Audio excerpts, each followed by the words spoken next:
Buenas noches, comunidad. La historia de hoy me la envió un suscriptor de Veracruz. Cuando terminé de leerla, me quedé pensando en algo muy simple, pero muy incómodo. Todos conocemos los sonidos normales de una casa por la noche. La madera tronando, las tuberías, el viento. Pero hay sonidos que uno siente inmediatamente que no deberían estar ahí. Y peor todavía, cuando ese sonido parece conocer tus horarios. Esta es la historia de Iván y de algo que empezó a silbar debajo de su casa.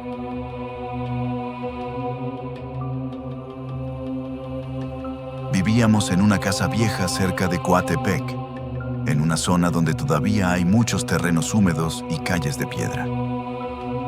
La casa era de mi abuelo y tenía algo raro desde siempre.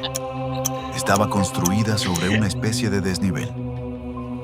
Por enfrente parecía normal, pero por atrás el terreno bajaba muchísimo. Tanto que debajo de una parte de la casa quedaba un espacio vacío, oscuro, como una cámara de cemento. No era un sótano, no había escaleras ni entrada interior. Solo se podía ver desde el patio trasero, agachándose entre unas plantas y unas tablas viejas. De niño me daba miedo acercarme ahí porque siempre olía raro, a tierra mojada y como a animal encerrado. Pero fuera de eso, nunca pasó nada. Hasta octubre del año pasado, todo empezó con un silbido. La primera vez lo escuché como a las 2 de la mañana. Me despertó porque pensé que alguien estaba afuera de mi ventana. Era un silbido bajito, desafinado, como alguien intentando sacar una canción sin sabérsela bien. Me levanté pensando que tal vez era un vecino borracho en la calle, pero cuando me asomé no había nadie. Y el sonido tampoco venía de afuera, venía de abajo, directamente debajo de mi cuarto. Me quedé escuchando unos segundos. El silbido se detuvo y luego se escucharon 3 golpecitos. Toc, toc, toc, como uñas pegándole al cemento. No dormí bien esa noche, pero al día siguiente intenté olvidarlo. El problema fue que volvió. Y luego otra vez. Y otra. Siempre entre las 2 y las 3 de la mañana. A veces solamente silbaba. Otras veces se escuchaban golpes, raspones, como si algo se arrastrara lentamente debajo del piso. Se lo conté a mi mamá y me dijo que seguramente eran gatos o tlacuaches. Yo quería creer eso, hasta que una noche el sonido cambió. Esa madrugada me desperté porque escuché claramente mi nombre. Iván. No fue un grito, fue un susurro, largo, arrastrado, como si alguien hablara pegando la boca al suelo. Abrí los ojos inmediatamente y justo después escuché el silbido otra vez, pero ahora acompañado de algo peor. Una risa, bajita, ahogada. Debajo de mi cama sentí un frío horrible en el cuerpo. Me levanté tan rápido que tiré el ventilador. Prendí la luz y obviamente no había nada. Pero el sonido seguía, abajo. Mi mamá se despertó por el ruido y fue a mi cuarto molesta hasta que también escuchó los golpes.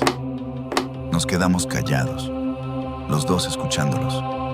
Toc, toc, arrastrándose lentamente debajo del piso. Nunca había visto a mi mamá ponerse pálida así. Mi padrastro salió con una lámpara y un machete al patio trasero pensando que alguien se había metido. Yo fui detrás de él y todavía me arrepiento. Porque cuando alumbró debajo de la casa, vimos algo moverse. No se vio completo.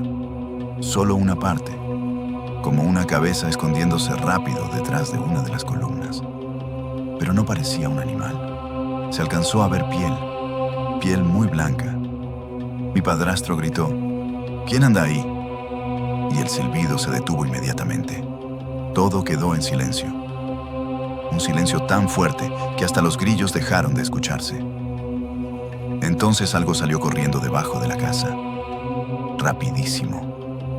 No hacia afuera, no hacia el monte. Corriendo ahí mismo, debajo del piso. como si hubiera estado moviéndose en 4 patas. Escuchábamos perfectamente cómo pasaba por abajo de nosotros. Mi mamá empezó a rezar, luego. Mi padrastro se metió por una pala porque juraba que era algún drogadicto escondido ahí. Pero cuando regresó, ya no había nada. Ni sonidos, ni movimiento.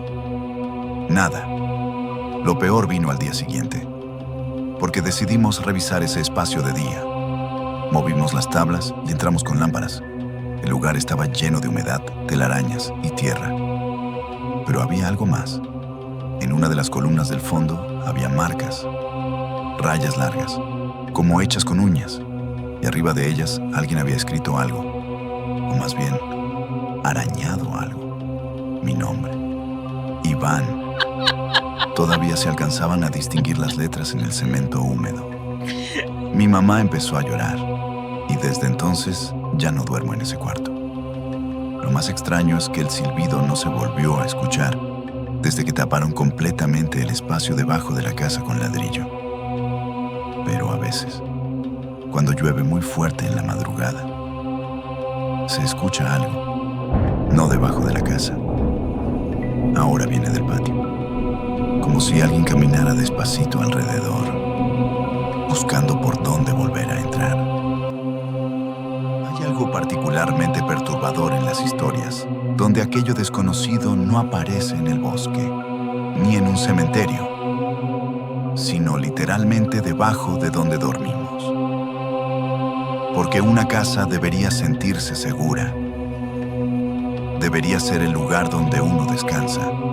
Pero después de escuchar relatos así, uno empieza a preguntarse qué clase de cosas podrían habitar silenciosamente justo bajo nuestros pies. ¿Y ustedes? ¿Qué creen que era lo que silbaba debajo de esa casa?